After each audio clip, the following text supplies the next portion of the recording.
Hey everybody, dug my potatoes today.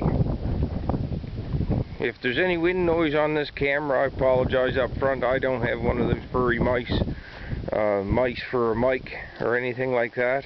I think I come out in the last 3 weeks probably 5 different times to do a video, and it was so damn windy I couldn't do the video. So I said, the heck with the wind noise this time, I'm just going to do it anyway.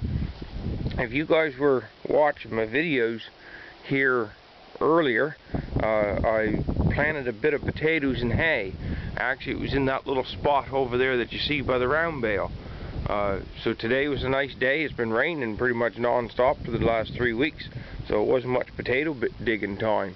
So this here was the first dry day that I actually had when I was off. So I had the day off. I said it's time to dig the potatoes. Now, just as a quick recap, I planted 3 different varieties of potatoes. These here are Red Chieftain, and they are a white-fleshed potato. You can see this here little nubs broke off the end of that. It's a white-fleshed potato. I know, I think his YouTube name is Bacon Soda, but Brendan, he watches my videos some, and he said in where he's from, they like a nice white fluffy potato. So I think he'd like this one. This here's a beautiful white fluffy potato, goes right to a fluff, almost sweet flavored.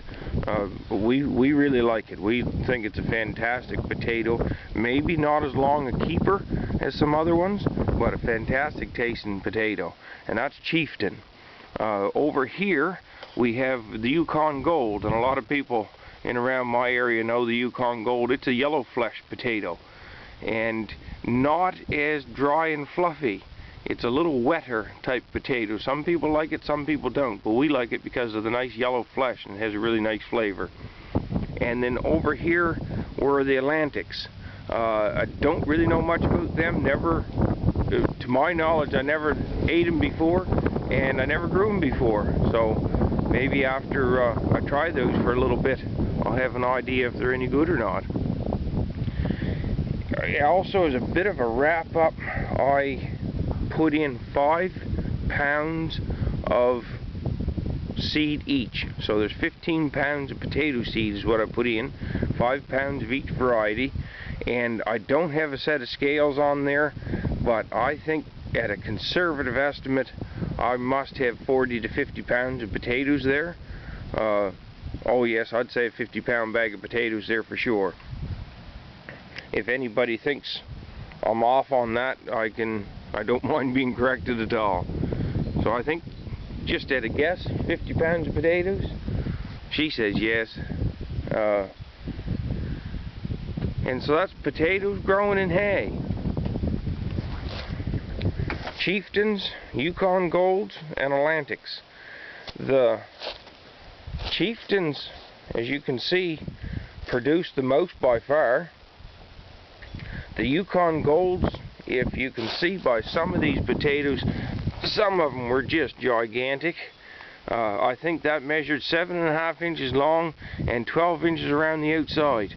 And he's not hollow, but he's a massive. That's probably the biggest one that was out of the whole patch. But on the whole, the red ones grew beautiful sized potato. That's enough. Oh, that's definitely enough for me for a meal. Probably enough for somebody else to come along.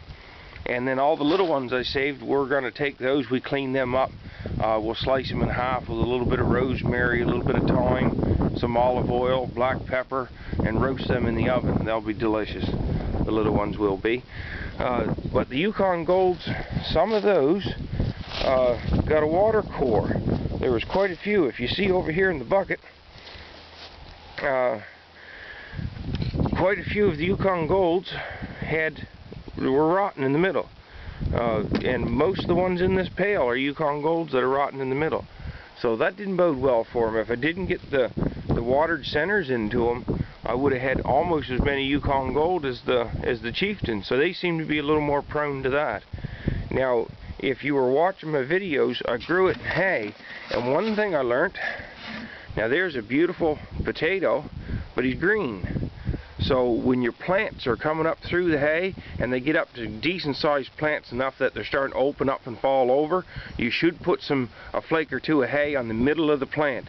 It almost looks like you're smothering the plant down a little bit, but actually it keeps the sun off the potatoes because that's where they're going to develop.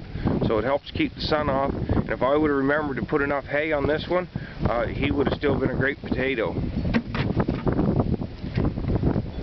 And what was one other thing I learned through this whole episode?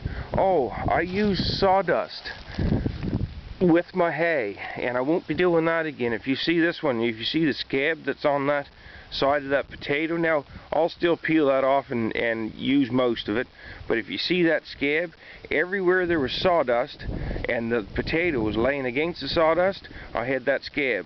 And everywhere there wasn't sawdust, it was laying more into the ground, it was nice and clean. So when I grow potatoes and hay again, I won't be using sawdust. So I'm going to skip that part altogether. The Atlantics did the poorest of the bunch. I don't know whether it was the potatoes or not, but I put lime in the compost just on the Atlantics and not on the others, and I think that might have been a detrimental thing for the Atlantics. So I won't totally discount that potato yet. We'll see what it tastes like, but I won't totally discount that one yet because that might have been my fault. So there's the harvest of potatoes and hay. I've had miserable luck growing potatoes. This is probably my best pick of potatoes yet, and hopefully I stick at it a little bit every year. I'll get a little better and better at it. But now there's only 2 of us in the house now, so those potatoes, oh, they'll last us well into the new year, probably into February or more. I have no idea, but we'll see. So definitely worth. I think I spent $10 on potato seed, and I probably have 50-60 pounds of potatoes there. Grew them in my own yard. They're nice and fresh. I know what was put on them, so I think that was well worth it. They were very little work. So have a great one, everybody.